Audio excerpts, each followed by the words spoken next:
Welcome back, everyone, to the High School Sports Page, brought to you by the Burns Insurance Group.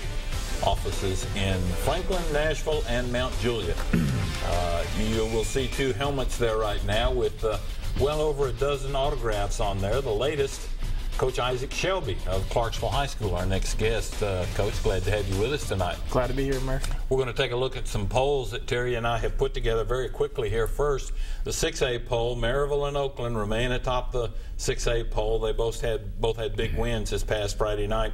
Arlington, a team I had at number 3 last week, was one of more than a dozen squads across the state that tasted defeat for the very first time. With that loss to White Station, Arlington drops out of my top 5, and White Station moves in at number 3. Ravenwood and Whitehaven round out the group. In the Mid-State, Oakland stays number 1 after their big win over Blackman. I've got Overton up to number 2 after their 4th straight win over Antioch last week. Blackman drops to number 3 after losing to Oakland, and Smyrna and Ravenwood stay the same following big wins last week.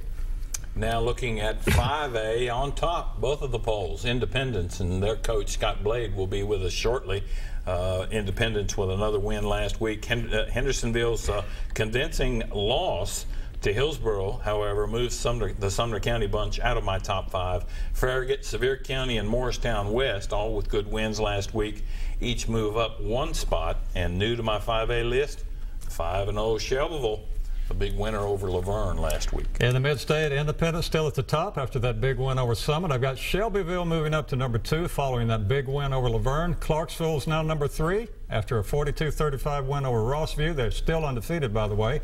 Hillsboro back in the poll at number 4 after that win over Hendersonville, and with the loss, the Commandos dropped down to number 5. And now, as promised, Isaac Shelby back with us again.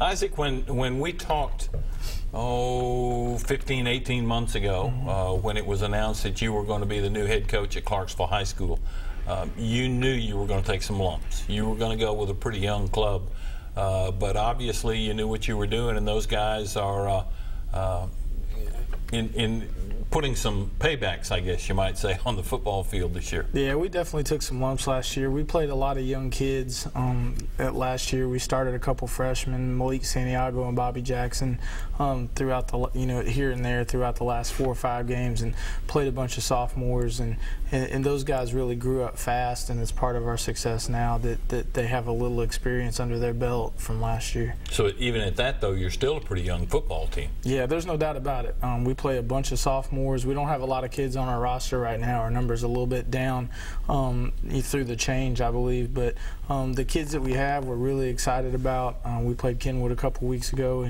and we got to use a sophomore quarterback, Skylar Luna, and we really believe a lot in some of those young kids, and they're really adding a lot to our team. Coach, you're off to a really good start, 5-0 undefeated. You've got a big game tomorrow, Friday night rather, at home against Henry County. They've won 4 in a row since that opening loss to Liberty Tech. Tell us about this Patriot team. What do they bring in here? What are you going to have to be aware of, and what are you going to have to do to come away with a win? They're a fantastic program. You know, a lot of tradition, great fans, great players. Coach Counts does a great job. They're real disciplined. They're very strong. They don't beat themselves. You can tell they have an identity on offense and defense. They tackle well. It's a really good football team coming to town. We're going to have to play outstanding to be able to stay in that game with them. But every year you get to play in our district. You get to play Henry County, and you get a chance to see how you really stack up in your region. When you get a quality, you get that one quality opponent. At the very least, they're always good. They never drop off, and it really allows for a measuring stick, each year.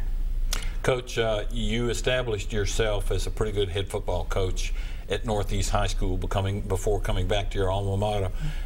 And during that time, a young man who pretty much stole the show a couple of weeks ago at UT, Jalen Reeves-Maben, at linebacker, one of your players at Northeast. How does that make you feel, seeing one of the guys that you coached through high school and see him mature into college football player that he is today? He's just a great young man. He's probably the best competitor I've ever been around as a player.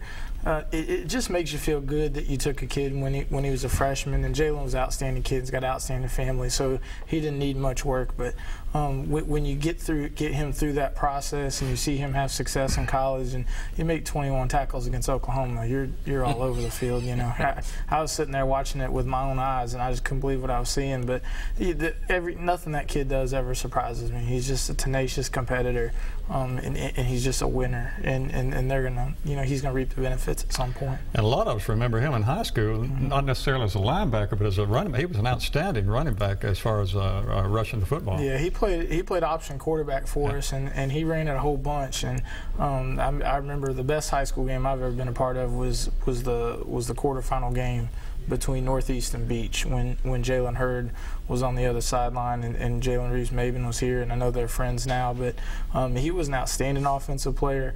I think you know, a lot of people start, you know, with kids now, they start kind of pigeonholing themselves into I'm this and I'm that at an awful young age, but I really think a large part of his success is on defense, is playing offense throughout high school and learning the other side of the ball. And people always talk about his instincts. I think you know, he has great instincts naturally, but I think him playing offense for 4 years for us as well as defense, and he was a great defensive player, it really helped develop some of those instincts that he has. Isaac, you named a few of your younger players a moment ago that have helped you this year, but give us an idea of some of the players that are, obviously if you're not 5-0, you're 5-0 because you have some good players. Tell us about some of those good players and what impact they've had on your start this year. Devon Witts played outstanding for us. He plays a combination linebacker safety role depending on the week and where we need him the most, and he's played outstanding for us all year. Brevon Johnson is a junior running back of ours that also plays linebacker. He's had an outstanding year, and I've really been impressed with the progress of J.J. Jones. Last year suffered a clavicle injury early in the year, and he didn't quite come to full form until week 7 or 8. And by that time, it was a little too late for him to step into those shoes. But fantastic basketball player, another two-sport guy we have that we always talk about. You know, I want him to play two. If you can play two, play two. If you can play three, play three. We want you to go do that stuff and learn to be a you know, an all-around athlete. And his maturity process throughout our offense has been outstanding. We ask a lot of our quarterbacks. You know, you can ask Jalen or Montrell Pardue or any of those guys. You have to be thinking 100% of the time that your feet are on that grass, and he really has taken to that. He's really watching a bunch of film, and he's really playing well. We've talked about Henry County being your opponent this week, but you've also got a couple of other pretty good teams on your schedule. Centennial and Brentwood, both of those are regional games. So the meat and potatoes, if you will, of your schedule are still ahead of you, aren't they? There's no doubt about it. We play Henry and Centennial back-to-back, and we finish with Dixon, Northeast, and Brentwood. So in 5 weeks, we'll really know how good this team is. I'm impressed with our start. I thought our assistant coaches have done a great job. I think we have the best administration in Middle Tennessee, and the kids have really taken off quick. But we do have some really, really good teams ahead of us, and to me that's exciting to go face those people and see how things are, and hopefully that can lead us into a playoff situation. You did such a great job at Northeast, and when you left for Clarksville High School, that may have surprised a lot of people, but that's where you went to high school. You wore the purple and gold yourself. Did you ever think about yourself being the coach of that team when you were a player there? When I got into college, I knew I wanted to coach. I didn't know on what level or where at, but when I came back, I was an assistant for Coach Schneider at Clarksville High, and then I went to Northeast and was an assistant there and then the head coach there. But you know, one thing, like, when my dad calls me after the games, even when I was at Northeast, he'd always ask me, the first thing he asked me is if we won. And the second question he'd ask me is if Clarksville High won. And I said, Dad, nah, I don't know. Like, you know, we just walked off the field. I'm not sure if they won or not yet, but, you know, my dad played there, my grandfather played there, I played there. Oh my goodness. It's a special place for me, and it's, you know, it's a big part of personally my family, and I want to see it have success. I might be too impatient with it. I want success yesterday, but we always talk about cooking in an oven with these kids. You know, everything tastes better out of the oven than it does the microwave. So, you know, we took our lumps last year, but you know, it's going to take time, and we really feel like it's getting there. But Clarksville High's always got a special place in my heart, and you know, my family's as well. Terry, I bet if we stuck him right now, it'd come out purple, don't you I think? bet he sees Patriots from Henry County already tonight. Yeah. I'm sure there's probably some Henry County people watching tonight, Isaac. Ought to be a great contest, and if you're in the area for that game, I would highly suggest getting your ticket and getting in the stands and cheering for one of these teams. It's going to be a good one, and may not be the last time y'all face each other. Who knows? You never know. Isaac Shelby, the head football coach at formerly at Northeast, now at Clarksville High School. We're going to take a break right now to look at some highlights from Hendersonville, Hillsboro, and we'll be back with the 4A and 3A polls. This is the High School Sports Page, brought to you by the Burns Insurance Group.